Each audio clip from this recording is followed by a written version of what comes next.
لیکن جس عنصر سے قوم نجات چاہتی تھی وہ عنصر یعنی پی ٹی آئی تو پاپولر ہو گئی، نہ آپ لوگوں سے عمران خان قابو ہو رہے ہیں، نہ ڈالر قابو ہو رہے ہیں، نہ حکومت آپ چلا سکتے ہیں، تو جب چلا نہیں سکتے تو چھوڑ کیوں نہیں دیتے؟ صافی صاحب میں بڑی وضاحت کے ساتھ بات کروں، قوم سے کیوں بات چھپائی جائے، یہ بھی میری دلیل تھی کہ اگر ہم نے مہنگائی مارچ کیے ہیں، ہم نے جلسے کیے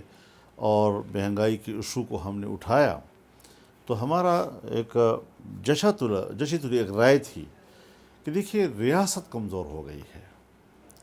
اور ریاست جب کمزور ہو گئی ہے تو اگر حکومت ہم بھی حاصل کر لیں تو کمزور ریاست ہمارے ہاتھ میں آئے گی، نتیجہ یہ نکلے گا کہ اس نقصانات کی تلافی میں وقت لگے گا، مہنگائی کو ختم کرنا، لوگوں کے ریلیف مہیا کرنا، اس پہ کافی وقت لگے گا۔ اب عام آدمی ان باریکیوں میں نہیں سوچتا جی، عام آدمی اپنی مشکل کو دیکھتا ہے، ایک غریب آدمی اپنی بھوک کو دیکھتا ہے۔ اس پر میں نے یہ ان سے کہا تھا کہ اگر ان حالات میں آپ حکومت لیں گے تو پھر ایک کمٹمنٹ یہ کر لیں کہ صرف انتخابی اصلاحات کا قانون پاس کر کے اور نیب والے کے حوالے سے قانون اصلاحات کر کے آپ الیکشن کا اعلان کر دیجئے۔ لیکن ہوا یہ کہ اس نے جو ڈرامے کھیلے اور جن ڈراموں کی بنیاد پر انہوں نے جعلی قسم کے خط اور یہ ہلا کر اور ایسے ماحول پیدا کر دیا کہ جس ماحول کے بعد پھر ان تمام اتحادیوں نے اس بات پر سوچا کہ ٹھیک ہے، وقتی طور پر ہمیں سیاسی نقصان بھی ہوگا، وقتی طور پر کچھ وہ اوپر بھی جائے گا، اور جس کا ہم پہلے بھی خدشہ کر رہے تھے سو وہی ہوا اور وہی ہو رہا ہے۔ لیکن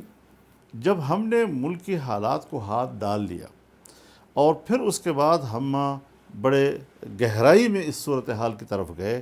تو یقیناً ضرورت اس امر کی تھی اور اس پر اتفاق ہو گیا کہ ہمیں وقت پورا کرنا چاہیے تاکہ ہم تلافی کی طرف جا سکیں۔ اس وقت صورتحال کنٹرول نہیں ہو پا رہی ابھی تک، لیکن اس کی بنیادیں فراہم کر لی گئی ہیں، اور اس کے لیے انشاءاللہ العزیز مجھے تو اطمینان ہے کہ جس طرح کے جلسوں میں بھی میاں شہباز شریف صاحب کہا کرتے تھے کہ مجھے 6 مہینے چاہیے ہوں گے جی، تو 3.5 سال جس نے ملک کو غرق کیا ہے، اور آپ بتائیں کہ 3 مہینوں کے اندر ہم صورتحال کو اسی کیفیت میں لانا،